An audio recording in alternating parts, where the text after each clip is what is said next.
Welcome to dimmer 665। 2016 সালে আপার প্রাইমারিতে social studies বা সোশ্যাল সায়েন্সের উপরে তোমাদের যে সমস্ত প্রশ্ন করা হয় সেই সমস্ত প্রশ্ন আজকে আমরা আলোচনা করব এবং দুটি পার্টে। আজকে আমরা 30টি আলোচনা করব, আমরা পরের লেকচারে আমরা পরের 30টি আলোচনা করব। তো দেখো নাম্বার 1 নম্বর, দেখো কিসের জন্য জলদাপাড়া বিখ্যাত? জলদাপাড়া কিসের জন্য বিখ্যাত? একশৃঙ্গ গন্ডার, বাঘ, সিংহ না হাতির জন্য বিখ্যাত? তাহলে অপশন এ হবে তোমার সঠিক, একশৃঙ্গ গন্ডারের জন্য বিখ্যাত। মনে থাকবে, একশৃঙ্গ গন্ডারের জন্য বিখ্যাত। 2, বায়ু দূষণের কারণ কি? ধোঁয়া, বাসন মাজা, স্নান করা না সারের প্রয়োগ? তাহলে বলো, বায়ু দূষণের কারণ হলো তোমার অপশন এ হবে, ধোঁয়ার কারণে বায়ু দূষণ হয়, ধোঁয়া। ঠিক আছে। লবণাক্ত উদ্ভিদ পাওয়া যায় কোথায়? লবণাক্ত মাটিতে, কৃষ্ণ মৃত্তিকায় না পর্ষল মৃত্তিকায়? তাহলে উত্তর হবে সঠিক তোমার লবণাক্ত মাটিতে। তাহলে লবণাক্ত উদ্ভিদ পাওয়া যায় লবণাক্ত মাটিতে। এবং মনে রাখবে, এই যে লবণাক্ত উদ্ভিদ এইগুলি বিশেষ করে আমরা দেখতে পাই কোথায় বলতো? তোমার ওশিয়ান বা সমুদ্র, এই সমুদ্রে কিন্তু কোস্টাল এরিয়ায়, অর্থাৎ উপকূলবর্তী অঞ্চলে, উপকূলবর্তী অঞ্চলে, উপকূলবর্তী অঞ্চলে মনে থাকবে প্রত্যেকের, উপকূলবর্তী অঞ্চলে আমরা দেখতে পাই কিন্তু বিশেষ করে এই লবণাক্ত জাতীয় উদ্ভিদ। এবং তোমাকে অনেক সময় প্রশ্ন করবে যে এই যে কৃষ্ণ মৃত্তিকা, এই কৃষ্ণ মৃত্তিকায় সবচেয়ে ভালো কি ধরনের চাষ হয়? তাহলে তোমরা মনে রাখবে তুলো চাষ হয়, মনে রাখবে তুলো চাষ হয়, বা কার্পাস, বা কার্পাস, বা মনে রাখবে কটন, মনে রাখবে কটন। তাহলে কৃষ্ণ মৃত্তিকায় সবচেয়ে ভালো চাষ হয় তুলো বা কার্পাস বা কটন। তোমাদের প্রচুর বার কিন্তু পরীক্ষা এটি দিয়েছে। চলো আমরা নাম্বার 4 দেখি। 600 মিটার উচ্চ ভূমিরূপ হলো কোনটি? মালভূমি, সমভূমি, পাহাড় না পর্বত? মনে রাখবে, ধরো আমি একটা পিকচার আঁকি,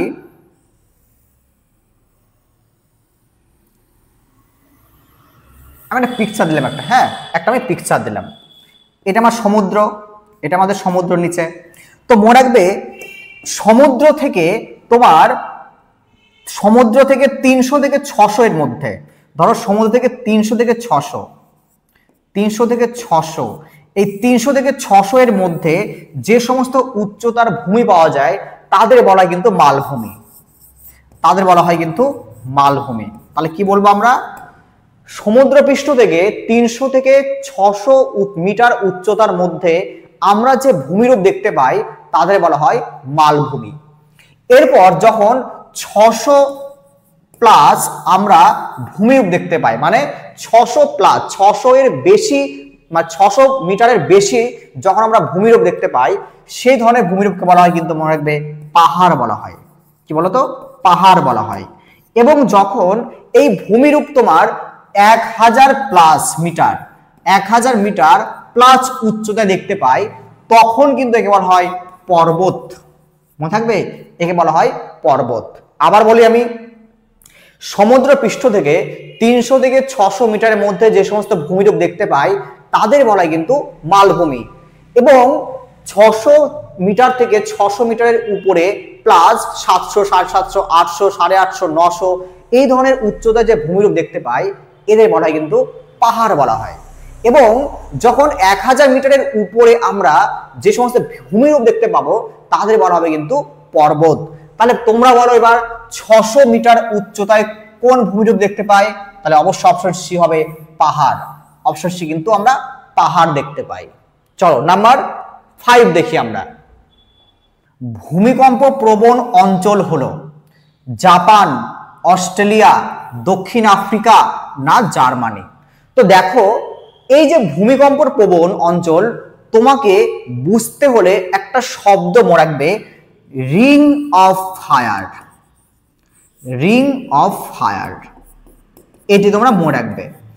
এই রিং অফ ফায়ার অবস্থিত কোথায় বলতো? প্যাসিফিক ওশিয়ান বা প্রশান্ত মহাসাগরে। তো এই রিং অফ ফায়ার যে সমস্ত দেশের মধ্য দিয়ে অতিক্রম করে সেই সমস্ত দেশই কিন্তু প্রবণ ভূমিকম্প প্রবণ অঞ্চল। মানে তোমার একটা এরিয়া বাউন্ডারি করা হয়, যে এরিয়ার মাঝে কিন্তু, অর্থাৎ এই এরিয়াকে বলা হয় কিন্তু কি বলতো, রিং অফ ফায়ার। আর এই রিং অফ ফায়ার যে যে দেশের মধ্যে থাকবে সেই দেশই কিন্তু ভূমিকম্প প্রবণ অঞ্চল। তো এদের মধ্যে আমরা পাবো জাপান, আমরা পাবো কিন্তু জাপান। এরপর আমরা পাবো ইন্দোনেশিয়া, ইন্দোনেশিয়া। এরপর আমরা পাবো ফিলিপাইন, ফিলিপাইন, ফিলিপিন বা ফিলিপাইন, ফিলিপিন বা ফিলিপাইন পাবো। এরপর আমরা পাবো নিউজিল্যান্ড, নিউজিল্যান্ড পাবো আমরা, নিউজিল্যান্ড, নিউজিল্যান্ড পাবো। এরপর আমরা পাবো ইউএসএ, ইউএসএ।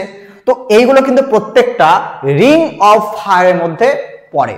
তাহলে সঠিক উত্তর কি হবে? Option A Japan, option A হবে তাহলে জাপান সঠিক উত্তর আমার, অপশন এ নাম্বার। চলো আমরা পরেরটি দেখি, নাম্বার 6। পৃথিবীর পরিক্রমণ গতির ফলে কি হয়? ঋতু পরিবর্তন, দিন রাত্রি উদয়, বন্যার প্রাদুর্ভাব না ভূমিকম্পের প্রাদুর্ভাব? তাহলে পৃথিবীর পরিক্রমার ফলে কি হয় বলো? অবশ্যই অপশন এ হবে, ঋতু পরিবর্তন হয়। কি বলতো? ঋতু পরিবর্তন হয়, অপশন এ তোমার সঠিক। নাম্বার 7 দেখো, প্রথম মানুষের আবির্ভাব কোথায় হয়? আফ্রিকা, এশিয়া, উত্তর আমেরিকা, কোনোটি নয়। মনে রাখবে অপশন এ আফ্রিকাতে।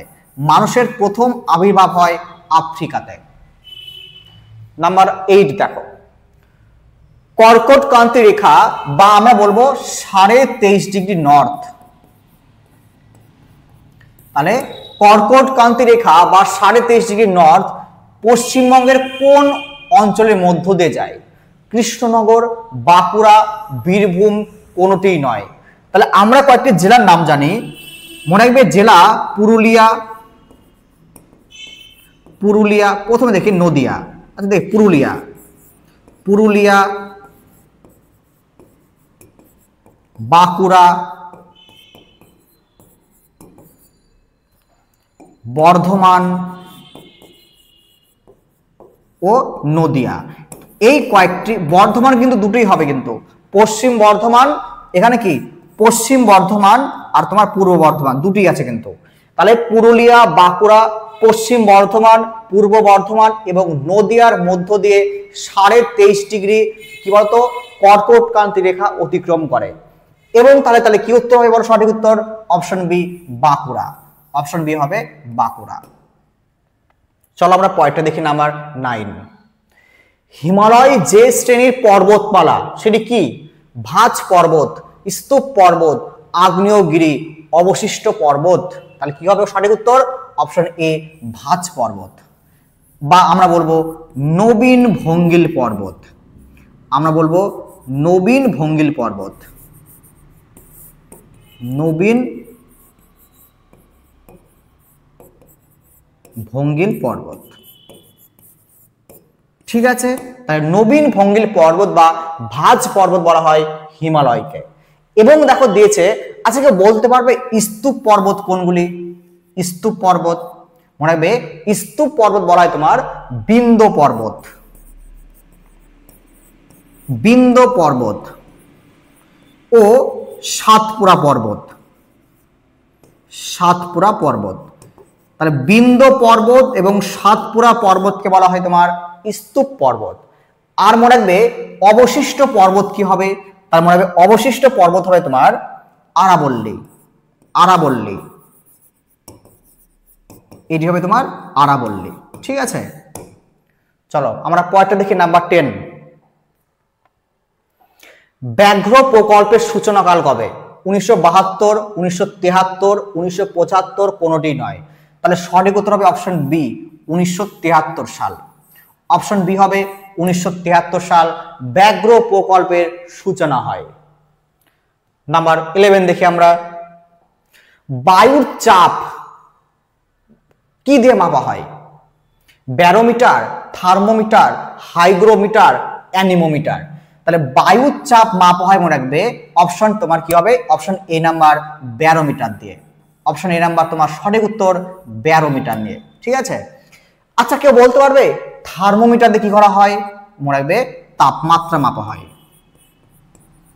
থার্মোমিটার দিয়ে মাপা হয় তাপমাত্রা। এবং হাইগ্রোমিটার দিয়ে কি করা হয় বলতে হবে? হাইগ্রোমিটার, হাইগ্রোমিটার দিয়ে মাপা হয় তোমার আর্দ্রতা।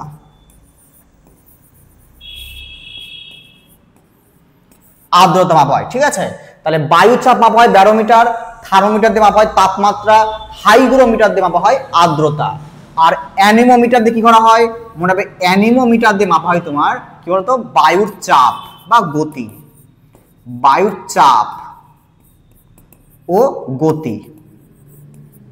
ঠিক আছে, মনে রাখবে প্রত্যেকেই। চলো পয়টা দেখি আমরা নাম্বার 12। নিরক্ষীয় অঞ্চলের বৃষ্টিপাত কি ধরনের হয়? আমরা প্রত্যেকে জানি যে নিরক্ষীয় অঞ্চলে প্রত্যেক দিন বিকেল 4টে 4:30 থেকে বৃষ্টিপাত হয়। তো প্রতিদিন যখন তোমার কি বলতো সারাদিন বায়ু উত্তপ্ত হয়ে সন্ধ্যার সময় বৃষ্টিপাত হয়, এই ধরনের বৃষ্টিপাত বলা হয় পরিচলন বৃষ্টিপাত। একে বলা হয় পরিচলন বৃষ্টিপাত। অপশন সি তোমার সঠিক উত্তর পরিচলন বৃষ্টিপাত। আর ষোলক্ষেপ বৃষ্টিপাত কি বলতো? ষোলক্ষেপ বৃষ্টিপাত হলো তোমার বায়ু উত্তপ্ত হয়ে, মানে কি বলতো জল থেকে জলীয় বাষ্প উত্তপ্ত হয়ে উপরে উঠে যখন পাহাড় পর্বতে বাধাপ্রাপ্ত হয়ে বৃষ্টিপাত ঘটায়, সেই ধরনের বৃষ্টিপাত হলো তোমার ষোলক্ষেপ বৃষ্টিপাত। মনে রাখবে এই ষোলক্ষেপ বৃষ্টিপাত ভারতে সবচেয়ে বেশি হয়।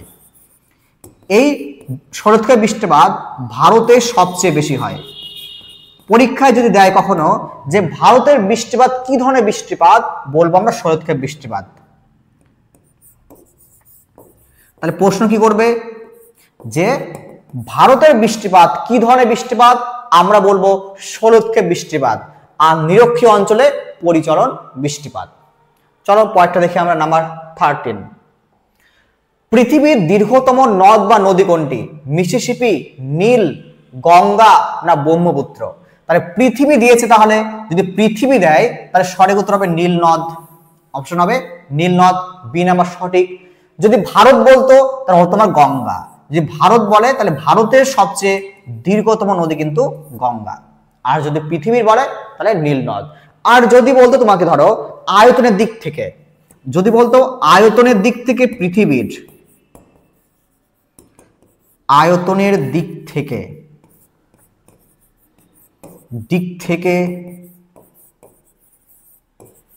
পৃথিবীর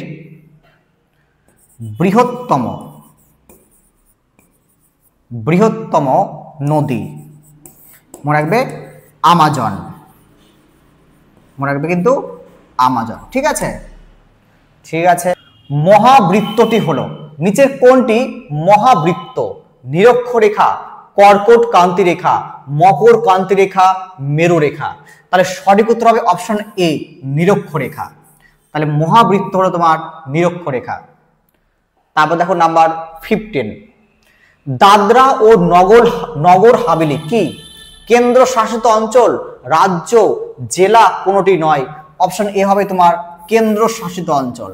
আচ্ছা বলতে পারবে ভারতবর্ষ এখন বর্তমানে কতগুলি কেন্দ্র শাসিত অঞ্চল? 8টি। মনে হবে 8টি। ভারতবর্ষে মোট কেন্দ্র শাসিত অঞ্চল 8টি। এবং নামগুলো অবশ্যই মনে রাখবে। কি কি বলতো? প্রথমে বলি আমরা আন্দামান ও নিকোবর। প্রথমে আমরা বলি আন্দামান ও নিকোবর। তারপর মনে রাখবো লাক্ষাদ্বীপ। আমি শর্টকাট লিখছি, আমি মনে রাখবে লাক্ষাদ্বীপ। এরপর মনে রাখবে তোমার পুদুচেরি। তারপর মনে রাখবে দিল্লি। তাহলে পুদুচেরি, দিল্লি, পুদুচেরি বা পন্ডিচেরি একই কিন্তু নাম।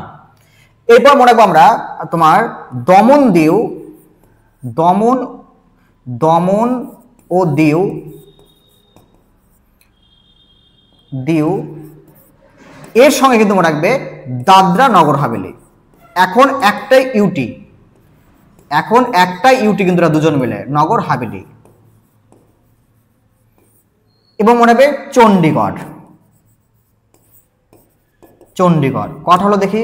1 2 3 4 5 6।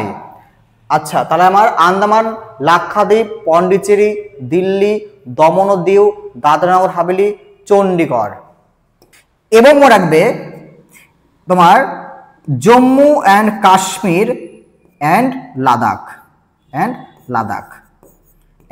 লাদাখ। তো এতগুলি তোমার কিন্তু কি বলো, ইউটি বা কেন্দ্রশাসিত অঞ্চল। চলো নাম্বার 16 দেখো। ফ্রি ইন্ডিয়া সেন্টার স্থাপিত হয়েছিল কোথায়?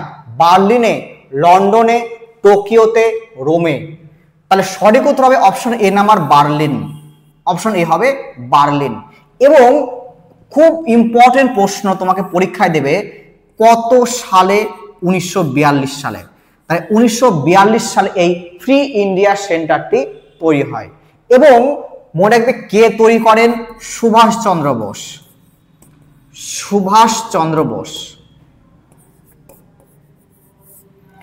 সুভাষচন্দ্র বোস কিন্তু এটি তৈরি করেন। তাহলে আমার অপশন এ তোমার সঠিক। এরপর দেখো দিয়েছে, দেখো ইন্ডিয়ান ইন্ডিপেন্ডেন্স লীগ স্থাপিত করেছিলেন কে? রাসবিহারী বসু, সুভাষচন্দ্র বসু, ক্যাপ্টেন মোহন সিং, এদের কেউ নয়। তাহলে ইন্ডিয়ান ইন্ডিপেন্ডেন্স লীগ স্থাপিত করেছিলেন রাসবিহারী বসু। অপশন এ তোমার সঠিক, Rashbehari Bose. Option A number তোমার সঠিক হবে। এবং মনে রাখবে যে কত সাল? 1942 সাল। কোথায়? জাপানের টোকিওতে। ঠিক আছে, তাহলে ইন্ডিয়ান ইন্ডিপেন্ডেন্স লীগ স্থাপিত করেন রাসবিহারী বসু। কত সালে? 1942 সালে। কোথায়? টোকিওতে। তারপর দেখো নাম্বার 18, ডিরেক্ট অ্যাকশন ডে এর সূচনা কোথায় হয়? ডিরেক্ট অ্যাকশন ডে খুবই ইম্পর্টেন্ট প্রশ্ন কিন্তু। তাহলে উত্তর কোথায়? কলকাতায়, বোম্বেতে, মাদ্রাজে, কোনোটি নয়। তাহলে ডিরেক্ট অ্যাকশন ডে হয় তোমার অপশন এ নাম্বার কলকাতায়। অপশন এ তোমার কলকাতায়। এবং মনে রাখবে এই ডিরেক্ট অ্যাকশন ডে কত? 1946 সালের 16 আগস্ট। খুব ডেটটা প্রচুর পরীক্ষায় পড়ে ডেটটা কিন্তু। তাই ডিরেক্ট অ্যাকশন ডে সূচনা হয় কলকাতায় 1946 সালের 16 আগস্টে। তারপর দেখো নাম্বার 19 দেখো, শিয়ার ফর্মুলার প্রস্তাব কে দেন? চক্রবর্তী রাজা গোপালাচারী, চিত্তরঞ্জন দাস, রবীন্দ্রনাথ ঠাকুর, এদের কেউ নয়। তাহলে শিয়ার ফর্মুলা এই প্রস্তাব দেন অপশন এ হবে চক্রবর্তী রাজা গোপালাচারী। এবং সালটি অবশ্যই ইম্পর্টেন্ট, 1944 সাল। এবং সালটি ইম্পর্টেন্ট, 1944 সাল। তারপর দেখো নাম্বার 20, আমার সোনার বাংলা এর রচনাকার হলেন চক্রবর্তী রাজা গোপালাচারী, চিত্তরঞ্জন দাস, রবীন্দ্রনাথ ঠাকুর, এদের কেউ নন। তাহলে সঠিক উত্তর হবে অপশন সি, রবীন্দ্রনাথ ঠাকুর। তাহলে অপশন সি হবে তোমার সঠিক উত্তর, রবীন্দ্রনাথ ঠাকুর। আচ্ছা, কেউ বলতে পারবে যে এই আমার সোনার বাংলা গানটি কোন সময়ে গাওয়া হয়?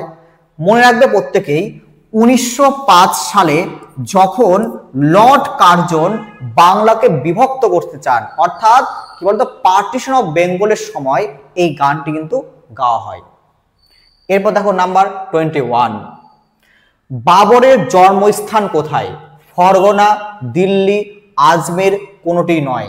মনে রাখবে অপশন এ নাম্বার ফরগনা। Option number A ফরগনা।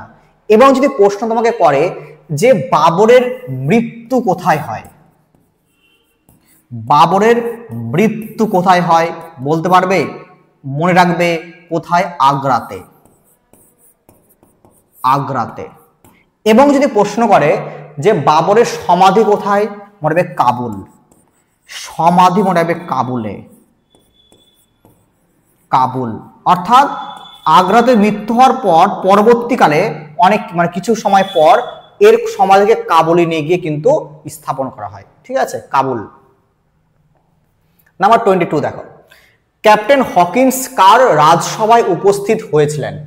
Jahangir, captain Hawkins, Jahangir, আকবর, শাহজাহান, এদের কেউ নন। সঠিক উত্তর হবে অপশন এ জাহাঙ্গীর। সঠিক উত্তর হবে অপশন এ তোমার জাহাঙ্গীর। ঠিক আছে, এবং তোমরা প্রত্যেকেই মনে রাখবে সালটি কত, 1608 সাল। 1608 সালে ক্যাপ্টেন হকিন্স জাহাঙ্গীর দরবারে কিন্তু উপস্থিত হয়েছিলেন কি বলো, ইস্ট ইন্ডিয়া কোম্পানির কি বলতো ব্যবসা বাণিজ্যকে স্থাপন করার জন্য। ঠিক আছে, চলো নাম্বার 23 দেখি আমরা। ভাস্কো দা গামা ভারতের কোথায় অবতরণ করেন? এ নাম্বার কোজিকোডে, বি নাম্বার গুজরাটে, সি নাম্বার পাটনায়, ডি নম্বর কোনোটি নয়। মনে রাখবে তাহলে উত্তর কি হবে, অপশন এ নাম্বার কোজিকোডে। অপশন এ তোমার কোজিকোডে। এবং একটা জিনিস মনে রাখবে, এই কোজিকোডের পূর্ববর্তী একটা নাম ছিল, সেই নামটা তোমরা প্রত্যেকে জানো। এই নামটা অনেকে শোনোইনি যে কোজিকোডে নামে তখন কেউ অবতরণ করেছিল। এর নাম ছিল কালিকট। এর নাম ছিল কালিকট। তোমরা প্রত্যেকে ইতিহাসে কালিকট পড়েছো, কেউ কোজিকোডে কিন্তু পড়োনি। তাহলে ভাবো কি বুদ্ধি করে ওরা কোজিকোডে দিয়েছে কিন্তু। তাহলে উত্তর হবে কালিকট। আর এই যে কালিকট কোথায় বলো, কেরালাতে। কেরালাতে অবস্থিত এই কালিকট। এবং মনে রাখবে সালটি কত বলতো, 1498 সাল। 1498 সাল। এবং সেই সময় কালিকটের যিনি রাজা ছিলেন তার নাম কি, জামোরিন।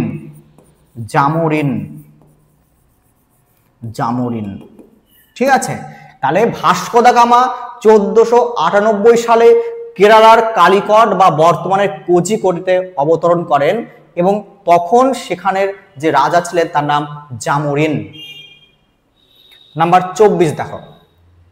ফারুকশিয়ারের ফরমান জারি হয় 1717 খ্রিস্টাব্দে, 1720 খ্রিস্টাব্দে, 1730 খ্রিস্টাব্দে, 1740 খ্রিস্টাব্দে। তাহলে কি সঠিক উত্তর হয় বলো? তাহলে সঠিক উত্তর হবে অপশন এ নাম্বার 1717 খ্রিস্টাব্দে। অপশন এ নাম্বার 1717 খ্রিস্টাব্দে। এবং মনে রাখবে এই যে ফরমানে বলা হয়, ফরমানটা কি, ফরমানটা হলো ফারুকশিয়ার 3000 টাকার বিনিময়ে ইস্ট ইন্ডিয়া কোম্পানির কাছে বাংলা, বিহার এবং উড়িষ্যা, তাহলে বাংলা, বিহার এবং উড়িষ্যার কিন্তু কি বলো কর ছাড়াই, মানে আর কোন ধরনের কর আরোপ করা হবে না, অর্থাৎ ফ্রিতে ব্যবসা বাণিজ্য করতে দেন। ওকে, কত টাকার বিনিময়ে? 3000 টাকার বিনিময়ে। নাম্বার 25 দেখো। দ্বিতীয় চার্টার অ্যাক্ট কবে পাস হয়? দ্বিতীয় চার্টার অ্যাক্ট 1813, 1814, 1815, কোনোটি নয়। তাহলে অপশন হবে এ নাম্বার 1813। 1813 হবে তোমার সঠিক উত্তর। চলো আমরা পরেরটা দেখি। নাম্বার 26 দেখি আমরা। মৌর্য বংশের শেষ রাজা কে ছিলেন? বৃহদ্রথ, কালাশোক, উদয়ন এদের কেউ নন। তাহলে মৌর্য বংশের শেষ রাজা ছিলেন option A number Brihadratha. Option A number Brihadratha. Number 27 দেখি আমরা। কোন রাজা লিচ্ছবি দৌহিত্র নামে পরিচিত? লিচ্ছবি দৌহিত্র নামে পরিচিত কোন রাজা? প্রথম চন্দ্রগুপ্ত, দ্বিতীয় চন্দ্রগুপ্ত বিক্রমাদিত্য, সমুদ্রগুপ্ত এদের কেউ নন। তাহলে সঠিক উত্তর হবে অপশন সি নাম্বার সমুদ্রগুপ্ত। সঠিক উত্তর হবে অপশন সি সমুদ্রগুপ্ত। তারপর দেখো নাম্বার 28। সকারি নামে পরিচিত যে রাজা তিনি কে? সকারি কাকে বলা হয়? প্রথম চন্দ্রগুপ্ত, দ্বিতীয় চন্দ্রগুপ্ত বিক্রমাদিত্য, সমুদ্রগুপ্ত এদের কেউ নন। তাহলে সঠিক উত্তর হবে অপশন বি দ্বিতীয় চন্দ্রগুপ্ত। অপশন বি হবে তোমার দ্বিতীয় চন্দ্রগুপ্ত। তারপর দেখো নাম্বার 29। আইহোল প্রশস্তি রচনা করেন কে? তাহলে আইহোল প্রশস্তি কে রচনা করেন? রবিকীর্তি, গৌতম পুত্র সাতকর্ণী, বলিষ্ঠ পুত্র না পুলময়ী এদের কেউ নন। তাহলে আইহোল প্রশস্তি কার বলতো? রবিকীর্তি। অপশন এ নাম্বার সঠিক, রবিকীর্তি। চলো পরেরটা দেখি আমরা। নাম্বার 30। দ্বিতীয় পুলকেশী পরাজিত করেন কাকে? চন্দ্রগুপ্ত মৌর্যকে, হর্ষবর্ধনকে, দ্বিতীয় নাগ ভট্টকে এদের কেউ নন। তাহলে দ্বিতীয় পুলকেশী পরাজিত করেন কাকে বলতো? অপশন বি হর্ষবর্ধনকে। হর্ষবর্ধনকে। কেউ বলতে পারবে যে এই যে দ্বিতীয় পুলকেশী কোন নদীর তীরে হর্ষবর্ধনকে পরাজিত করেন? মনে রাখবে নর্মদা নদী। নর্মদা নদী। ঠিক আছে, তো এই হলো তোমাদের প্রথম 30টি প্রশ্নের উত্তর। এর পরের ভিডিওতে আমি তোমাদের পরের 30টি প্রশ্ন নিয়ে আসব। তো তোমাদের যদি ভিডিওটি ভালো লাগে অবশ্যই লাইক করো, শেয়ার করো এবং সাবস্ক্রাইব করো।